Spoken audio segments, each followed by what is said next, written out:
బీఆర్ఎస్ను వీడే ఆలోచనే తనకు లేదని తేల్చి చెప్పారు మాజీ ఎమ్మెల్యే మర్రి జనార్దన్ రెడ్డి. కేసీఆర్ తనకు దైవ సమానులని, ఆయనకు చెప్పకుండా ఏ నిర్ణయం కూడా తీసుకోబోనని స్పష్టం చేశారు.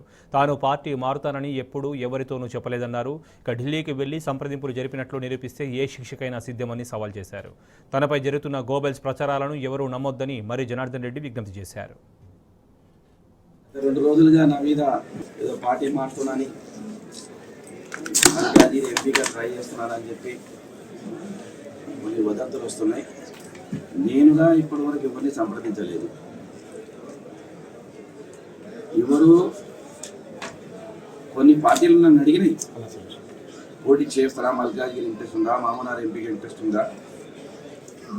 నా టీఆర్ఎస్ పార్టీ కూడా నన్ను అడిగింది. కానీ పోటీ చేయాలా వద్దా, అసలు రాజకీయాలు ఉండాలా వద్దా, అసలు ఈ రాజకీయాలకు పోటీ చేయాలా, 4 సంవత్సరాలు ఖాళీగా ఉండాలా, ఇంకా ఏ నిర్ణయం తీసుకోలేదు. భయపడి నేను ఎమ్మెల్యేని కాదు, నేను పార్టీ ఎమ్మెల్యేను గెలిచి పార్టీ మారితే దానికి పెద్ద వార్త ఉంటుంది. ఓడిపోయినటువంటి వ్యక్తి నేను. పార్టీ ఓడిపోయినంత మాత్రాన 2 రోజులకి పార్టీ మారుతారనుకోవడం అది మంచి పద్ధతి కాదు.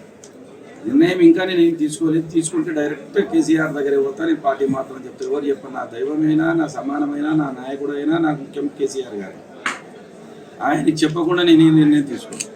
కేసీఆర్ గారికి చెప్తా, పార్టీ మారితే ఎందుకు మారుతున్నానో చెప్తా.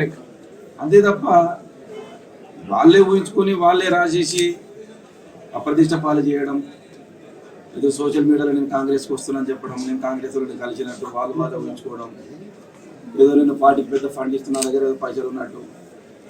నా దగ్గర పైసలు ఉంటే 2 స్కూళ్ళు కడతా కంతనూరులో. పార్టీకి ఎందుకు ఇస్తానే? నేను డబ్బులు చూపించడానికి రాజకీయాలకు రాదు. నా దగ్గర డబ్బు ఉందని నేను ఏ రోజు గర్వపడలే. ఆ డబ్బు విలువ తెలుసు, పేదరికం విలువ తెలుసు, నేను ఎక్కడికి వెళ్ళొచ్చినో తెలుసు నాకు. నేను రాజకీయాలకు వచ్చినా, సేవ చేయడానికి వచ్చినా